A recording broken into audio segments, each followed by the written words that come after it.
दोस्तों, अगर आपने भूगोल पढ़ा होगा तो आप सहारा मरुस्थल से ज़रूर ही परिचित होंगे।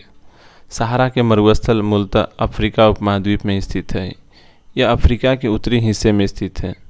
सहारा मरुस्थल शब्द की उत्पत्ति एक अरबिक शब्द शहर से हुई है, जिसका अर्थ होता है मरुस्थल। अगर सहारा के मरुस्थल की बात की जाए इसके क्षेत्रफल की, तो इसका क्षेत्रफल लगभग 92 लाख वर्ग किलोमीटर का क्षेत्रफल है। अगर जहाँ इसकी लंबाई की बात की जाए तो यह लगभग अटलांटिक महासागर से लेकर आपके लाल सागर के मध्य तक की लंबाई के क्षेत्र में फैला हुआ है, जहाँ इसकी लंबाई लगभग 5600 किलोमीटर हो जाती है। वहीं पे अगर इसकी चौड़ाई की बात की जाए तो यह लगभग आपके सूडान के उत्तरी हिस्से से लेकर आपके एटलस पर्वत के दक्षिणी हिस्से तक लगभग 1300 किलोमीटर तक चौड़ाई के क्षेत्र में फैला हुआ है।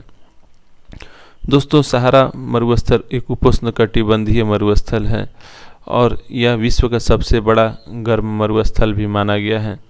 सहारा मरुस्थल की बात की जाए तो अफ्रीका के लगभग 10 देशों तक इसका क्षेत्र फैला हुआ है, जिसमें मूलतः जो देश आते हुए हैं Mali, Morocco, Mauritania, Algeria, Tunisia, Libya, Nigeria, Chad, Sudan व मिस्र जैसे देश इसके क्षेत्र के अंतर्गत आ जाते हैं।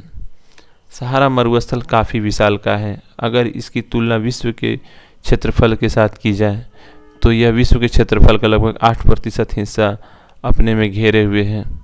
वहीं लगभग यह अफ्रीका के लगभग 31% हिस्से को अपने अंदर में घेरे हुए हैं। आप अंदाज़ लगा सकते हैं कितना विशालकाय है सहारा मरुस्थल। सहारा मरुस्थल की अगर ऐतिहासिक अगर भौगोलिक दृष्टिकोण और की बात की जाए तो यह काफ़ी ज़्यादा गर्म है। यहाँ पे दिन में काफ़ी गर्मी और रात में काफ़ी ठंड पड़ती है। हालांकि कई ऐतिहासिक दस्तावेज बताते हैं तो कि सहारा मरुस्थल हज़ारों वर्ष पहले काफ़ी ज़्यादा समृद्ध स्थान हुआ करता था।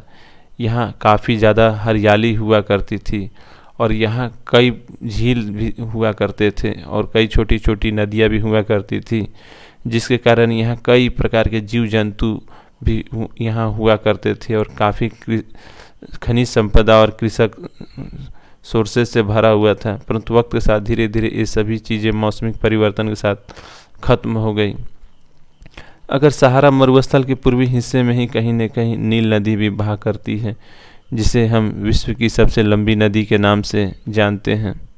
हालांकि सहारा मरुस्थल के बहुत सारे अगर गुणों की बात की जाए तो सहारा मरुस्थल वर्तमान में काफ़ी आकर्षण का केंद्र भी बना हुआ है। इसका बहुत बड़ा कारण यह है कि इसमें कई प्रकार के खनिज संपदा देखने को मिलते हैं और इसमें कई स्थान ऐसे हैं जो तेल शोधन के लिए काफ़ी ज़्यादा आकर्षण केंद्र बने हुए हैं।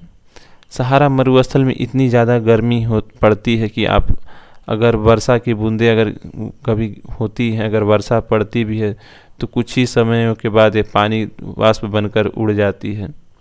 हालांकि इतने कठिनाइयों के बावजूद भी यह बाहरी दुनिया के लिए काफ़ी आकर्षण केंद्र बना हुआ है और अक्सर यहाँ पे सैलानियों की संख्या बढ़ती रहती है और काफ़ी ज़्यादा लोग यहाँ घूमने फिरने के लिए या पर्यटन के हिसाब से यहाँ अक्सर आते रहते हैं।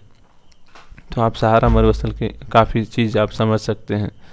अगर सहारा मरुस्थल की बात की जाए तो यह कहीं न कहीं अफ्रीका के जो आर्थिक स्थिति है या किसी न किसी प्रकार से ज़रूर यहाँ प्रभावित करती है।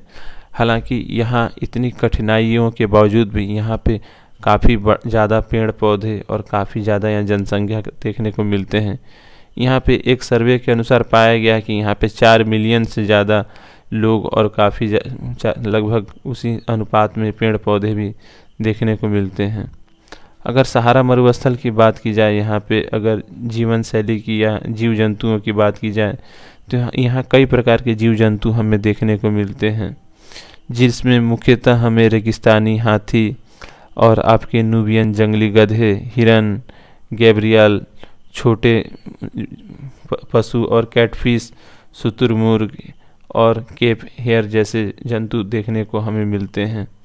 तो आप समझ सकते हैं दोस्तों, सहारा मरुस्थल कहीं न कहीं अपने में एक बृहद जीवन को अपने अंदर समेटे हुई है। हालांकि अगर कुछ छोटे अगर सरीसृपों की बात की जाए तो यहाँ छोटे मोटे सरीसृप भी काफ़ी ज़्यादा देखने को मिलते हैं, जो मूलतः रेगिस्तानी इलाकों में अपने को बालू के नीचे अपने को छुपा कर रखे रहते हैं और अपने को इसी प्रकार जीवन को चलाते रहते हैं।